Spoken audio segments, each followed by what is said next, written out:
and welcome to It's a Mom's Life here on Active FM. We hope that you had a really good day. Tando is unfortunately not with me today. She hardly had a voice this morning. So we're going to be carrying on with what we've been speaking about for the past month. We have sort of gone into this month, but that's okay. Yes, so last week we spoke about permissive parenting, not putting down rules, for your children, letting your kids do what they want to, always taking their side, being their friend, and basically not being their parents. So it's not really a kind of style that you want to entertain or go into, and if there's certain traits, you can always go and fix it. But we speak to you about that in last week's show, so go and actually listen to it.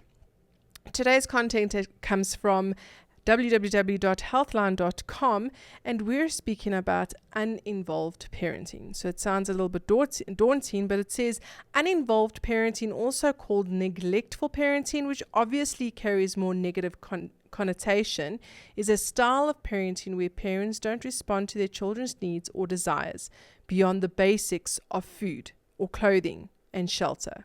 So basically, you're not responding to any of the emotional needs. It's just like, here's food, here's clothes, here's shelter, and that's it. Well, it's not the greatest of parenting styles, right? These children receive little guidance, discipline, and nurturing from their parents, and oftentimes kids are left to raise themselves and to make decisions, big or small, on their own. So we're not teaching our children in this kind of parenting style. They're just basically left alone to do what they want to do and to do things that are hard that maybe they can't do, but they're left on their own. So it's a controversial parenting style, and because of this, it's also easy to pass judgment on these parents. But whether you're an uninvolved parent or someone who is, it's important to remember that this parenting style isn't always intentional. So it's not always that the person actually intends to be this kind of parent. There are various reasons for uninvolved parenting. So it doesn't necessarily mean that uninvolved parenting is always that someone decides to be uninvolved. Situations may have come about because of bad decisions, but also maybe just because life happens. So it doesn't necessarily mean the person is doing it deliberately. So there's certain signs and characteristics of uninvolved parenting that we need to sort of note. We may be a little hard on ourselves thinking, what if I'm an uninvolved parent? I often do certain things that maybe looks like an uninvolved parent in this category. But it says here, many parents can identify with being stressed, overworked and tired. So you might think, I'm uninvolved because I'm stressed, overworked and tired. I don't have really a lot of time with my kids because I just want to relax. You know what we mean, right? When things get out of control, you might brush off your children for a few minutes of quiet and solitude, yes, but that's not necessarily uninvolved parenting. As guilty as you might feel afterwards, these moments aren't characteristics of uninvolved parenting. Uninvolved parenting isn't just a moment of preoccupation with oneself. Rather, it's an ongoing pattern of emotional distance between parent and child. So it's actually an emotional connection. Sometimes when you're busy, the emotion is still there. I don't want to be busy. I want to be with you, but I just can't right now. That is still an emotional, it's a spiritual thing, right? So it's not always the case that you're uninvolved. Signs of an uninvolved parenting include focusing on your problems and desires, right?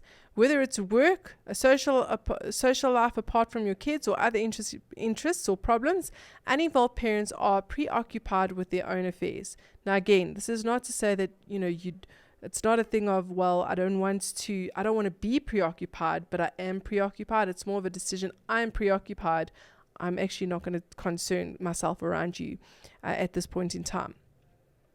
So much so that they're unresponsive to the needs of their children and make little time for them. So, if a child needs something, okay, go get it yourself, go do it yourself.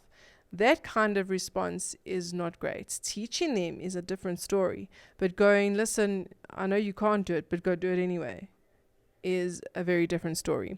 Everything else comes before the kids, right? In some instances, parents might outright neglect or reject their children. Go to bed, I'm busy now.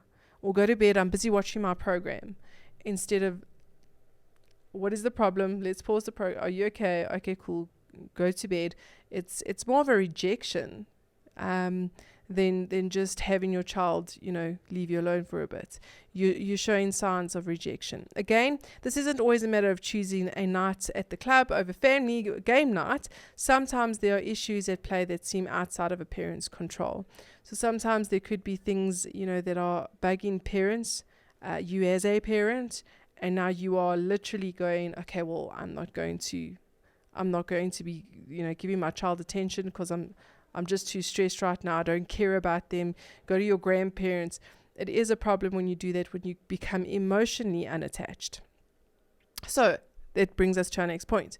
Lack of an emotional attachment, right? An emotional connection between parents and children comes naturally for many people. But in this case, an uninvolved parent, this bond isn't instinctual or automatic. So it's not something that you as a parent, I'd like to put it like this. You as a parent actually don't miss your child. You don't want to be around your child. You would rather not have your child. Those are all symptoms and signs to go, maybe there's a problem with yourself. That sounds so bad, but you understand what we're saying. The parent feels a disconnect, which severely limits the amount of affection and nurturing they extend to their children. There's also a lack of interest in children's activities. So because of a lack of affection, uninvolved parents aren't interested in their children's schoolwork, activities, or events. I know with Joshua, he comes to me and he goes, Mommy, look, I did this. And I often have to remind myself, oh, wait, he's talking to you. Oh, that's beautiful, wonderful, good job. That's important, even those small little things, right? If you're going, okay, just go away, just like that, that's a problem. They might skip their sports games or fail to show up for a PTA meeting or fail to show up for, a concert, something like that. Now, please, looking at this, don't derail here. There's times in life that you get busy and maybe you weren't able to go to one of these things, but it's when you promise with the intention of not going. I'll be there. Don't worry. I'm my baby. I'll be there. Hey? And then you don't pitch because you knew that you weren't going to pitch. Then there's a motive problem. Or when you really have missed something and your sorry is an empty sorry. So you've missed it. It doesn't matter. They'll get over it. That's a problem, right? And when you miss something because of a selfish need or of your own. So in other words, your child is really wanting something, really looking forward to something like a concert or something like that, really wants you to be there, to be with them, and you would rather go to somewhere like the pub or a knitting club, whatever your preference is, but you'd rather go somewhere else than support your child. It's really important for us to analyze those situations. The fourth one is no set rules of expectations for behavior. So an uninvolved parent typically lacks a disciplined style. So unless a child's behavior affects them, these parents don't usually offer any type of correction. So you don't correct your child. If your child does something, you'll watch and you'll turn away. That's a problem. They allow the child to act how they want, and these parents don't get upset with their children's performance, their poor performance at school or with other activities. In fact, sometimes they're not even interested. I think it also often comes from what happens when in your childhood, when you were a child, what happened in your childhood. These kind of things can affect your parenting. And if there is something that is like that, it's important for you to get help. As much as we think we probably don't need help. It's important for us to get help to go, how do I parent properly when I haven't been parented properly or taught properly how to parent? I haven't been set an example. It's really, really important. So the takeaway today, regardless of the underlying reason, it is possible to change any parenting style that you have noticed characteristics. Either being uninvolved parents or whatever the other parent styles that there were, you are able to change those. It might help to seek counseling, like we've just spoken about, to deal with any mental problems, past abuse, or other issues that prevent establishing an emotional bond. Remember, that is an important part of a relationship with a child. an emotional bond with your child. This isn't something that'll happen overnight, so you need to be patient with yourself. So if you're sitting and you're going, I'm an uninvolved parent, I'm really trying not to be uninvolved, I need some help. Make sure that you get help, but also take the time. And be mindful of when you are with your child. If you're interested in developing that bond with your child, the desire itself is a great first step. That is the first step to discovering your change, right? Is accepting, I haven't been great at this parenting. I have been uninvolved. Now I actually want to be involved. Then it's important to acknowledge that. Talk to your healthcare provider, your pastor, your leader about what you can do to add healthy nurturing to your family dynamic. And know that you are your own being with your parental child needs. And it's so important, if I can encourage those, we probably have a wide range of listeners, but getting into a church environment is really important as well, because there's family there.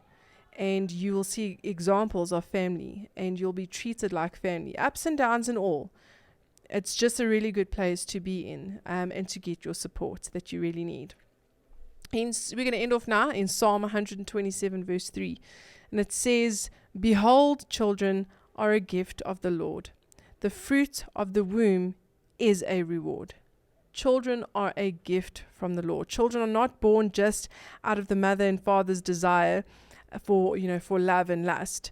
But a child is a gift from God. A child carries your name. A child carries the purpose of God. A child is there for you to nurture and to grow and to teach and to love, and to see them grow into something that if God, and God does, looks at him or her, he'll go, wow, they're amazing. Why? Not only because of what God has done, but what God has done in you to put into that child. So children are not just, things that we give birth to and then, we get them to do chores and make sure that they do stuff for us that benefit us. Children are there for us to be able to grow them, to be able to love them and nurture them into the purposes of God. That is what we are called to do. We are called to take our children and go, this is the way of the kingdom. This is the heavenly way of the kingdom. This is the purpose. This is making disciples of nations. And then when they get of age, they will then go out and teach others to be just like Christ. And that is exactly what we want to do. So again, this is not a condemnation talk. Where we fail, we always can look at ourselves and go, wow, I need to fix that there. Sometimes we need a little bit of help, and that's okay. But that's why it's important to get into such an incredible environment, like a church environment, that'll help you to actually do these things. So it's really, really been good. That's it from me, Denise D, on It's a Mom's Life, where we live, laugh, and love on Active FM. Make sure that you go and like us on Facebook, show us some interest, tell us what you want to hear, and we will be hopefully having Tando back next week. But that's it from me, Denise. Have a good one.